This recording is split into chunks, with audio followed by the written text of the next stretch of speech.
نحمده ونصلي ونسلم على رسوله الكريم أما بعد. The books which you mentioned, for example, Fadail Aamaal, written by Hazrat Maulana Zakaria Kandhlawi Rahmatullahi alayh, who is one of the greatest hadith scholars in the last century, has taught hadith for more than 50 years and has been buried in Jannatul Baqiyah in Medina. He has written commentaries on Muwatta Imam Malik, Abu Dawood Sharif, Shamail of Imam Tirmidhi, Bukhari and Muslims, notes and commentaries as well. So he's been par excellence with his knowledge of hadith. And Maulana Ashraf Ali Thanvi Sahib Rahmatullah alayhi, he is an encyclopedia of knowledge in so many different subjects that he has written at a master level, including fiqh and tafsir, spirituality. They have compiled those books for common people in order to benefit from the teachings of Rasulullah sallallahu alaihi wasallam. The books generally are for the fadail, for the virtuous deed, to encourage people to do good actions and try to be more eager to carry out certain actions that Rasulullah sallallahu alaihi wasallam would have done, and Ummah has always practiced for the last 1400 years or so. Now, one may argue that these books have certain weak narrations, but there is a lack of understanding from common people and actually some scholars as well, whereby they equate weak hadith to fabricated hadith, and that is completely wrong understanding. A weak hadith has several different levels. There are certain weak hadiths which are very weak and as such close to fabricated hadith, and they are not to be taken at all, and scholars tend to not take them.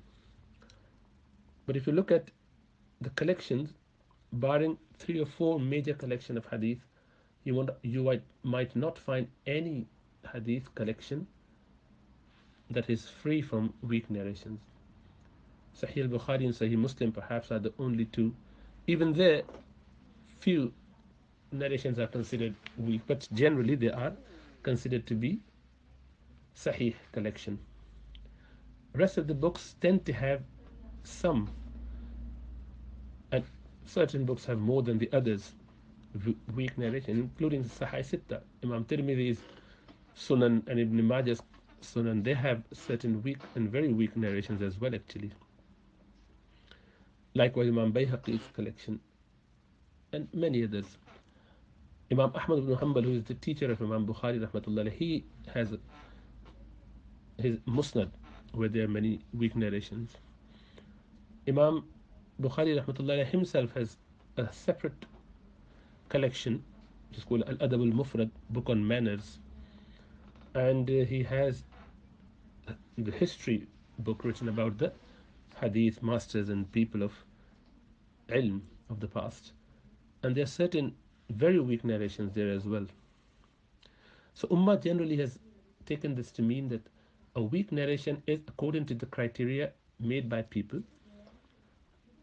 They are not written in stone, and they have this weakness, and that is why they are generally not taken to make any aqidah or something haram or halal, something fard or wajib.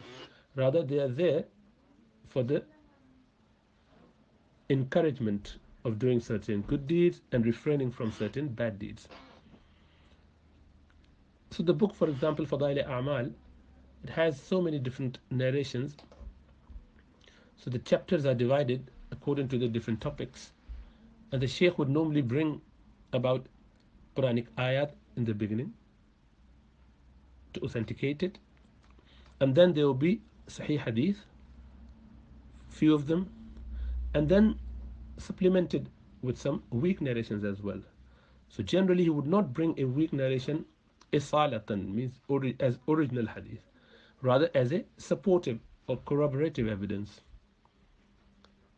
Likewise, there is wisdom behind that, which is, as agreed by the Ummah, that the weak narrations can be taken for fadail of A'mal, the encouragement, the virtues, the good deeds, the discouragement from committing bad deeds. People have different ideas with regards to action. Some would find it easy to follow a recommended action given to them by Rasulullah sallallahu alaihi wasallam without even looking at the reward. For example, the Sahaba would have a lot of zeal to act on whatever is related to them from Rasulullah sallallahu alaihi wasallam directly or even indirectly through some other senior Sahaba. For example, Sayyidina Abdullah ibn Umar radiallahu ta'ala anhuma, once Rasulullah sallallahu alaihi wasallam mentioned about him that he is a very nice man. If only he performed tahajjud. If only he was punctual with his tahajjud prayer. And tahajjud is not fard. It is sunnah. And Sayyidah Hafsa radiallahu ta'ala anha, perhaps she narrated it to her brother Abdullah ibn Umar radiallahu ta'ala anha, that Rasulullah sallallahu alaihi wasallam was saying this. And from that day onwards, he never in his life missed his tahajjud. You would find Sayyidina Ali radiallahu ta'ala anhu, Rasulullah sallallahu alaihi wasallam advised him to do tasbihat before going to bed. Subhanallah 33 times, Alhamdulillah 33 times, Allahu Akbar 34 times. And he would never stop that in his life. He's done it even when they asked on the night of the battle, Siffin and Jamal. Yes, even on those nights, I didn't miss them.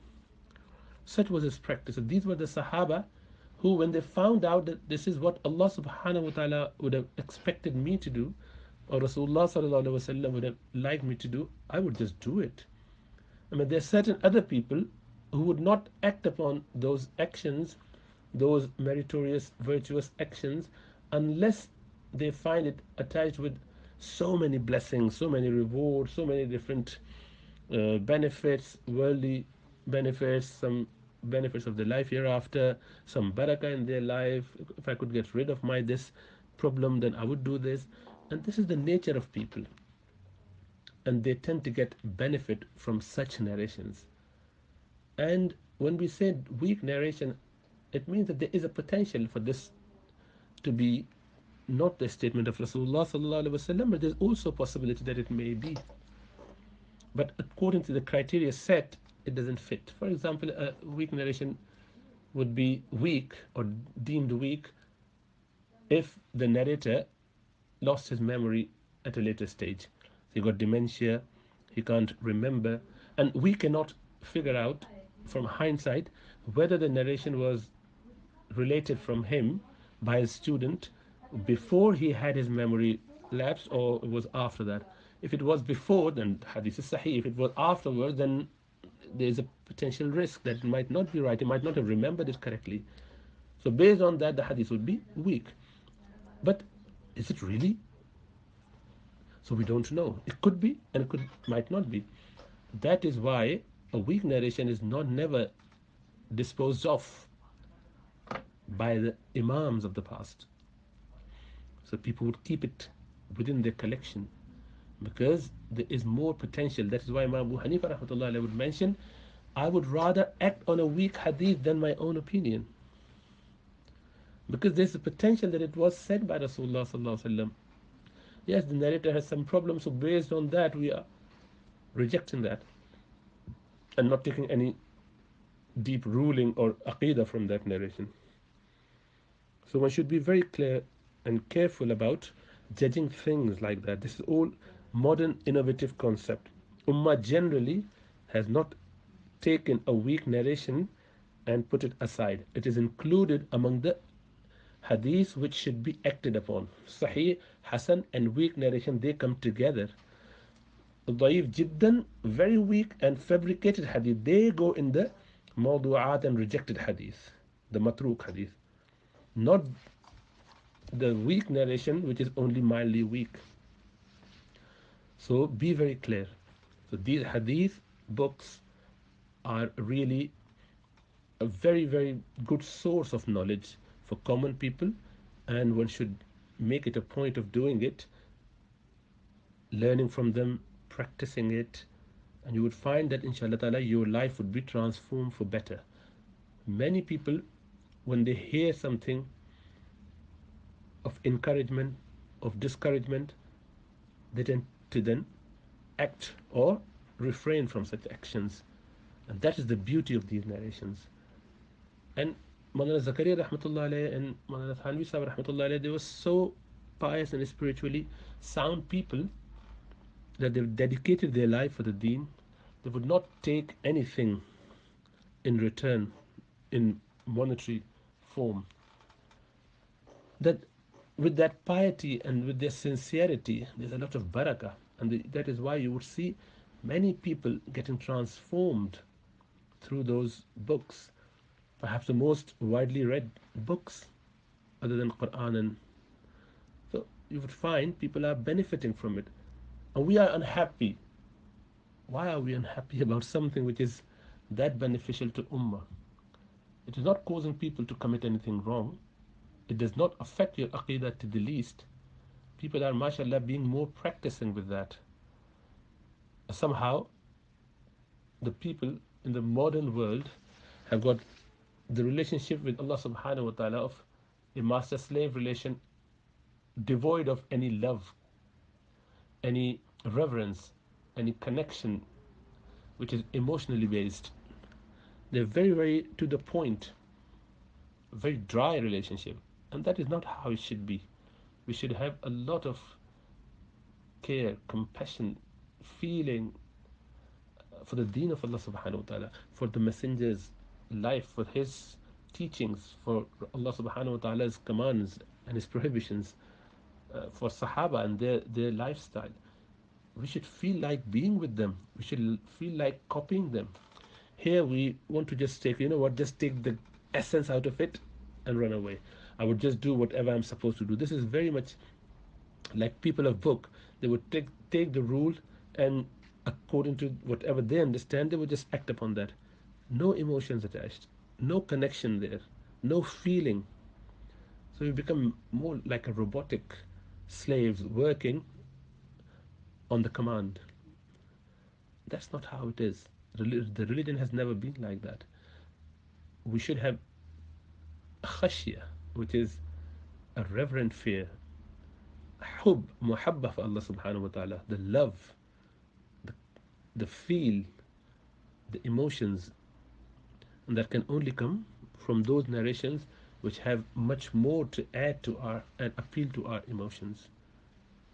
So don't be too dry, and inshallah ta'ala benefit from those books. Let people who do not want to benefit and can go to the other texts here and there, inshallah ta'ala, that's their choice. But this is, as I said, has never been the situation of Ummah.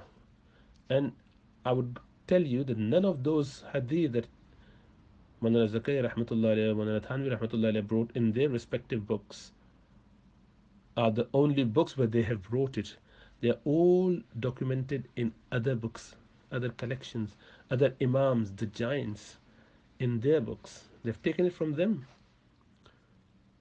So one should be very much appreciative of the fact that we have got, alhamdulillah, a living sunnah of Rasulullah sallallahu alaihi wasallam. Our deen is not to the point, you know, just prescriptive and dogmatic.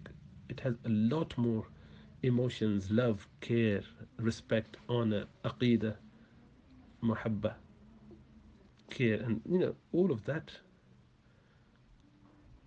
And you can take that from those books, inshallah ta'ala. And as I said, these are brought as a corroborative evidence for those people who might benefit from that. And common men generally benefit from that. If one doesn't need it, just go for the most authentic hadith which are presented at the beginning, and Quranic ayat that should suffice for most people, inshallah ta'ala, then it's okay. So may Allah give us tawfiq to understand the wisdom and value behind those really very, very beneficial books.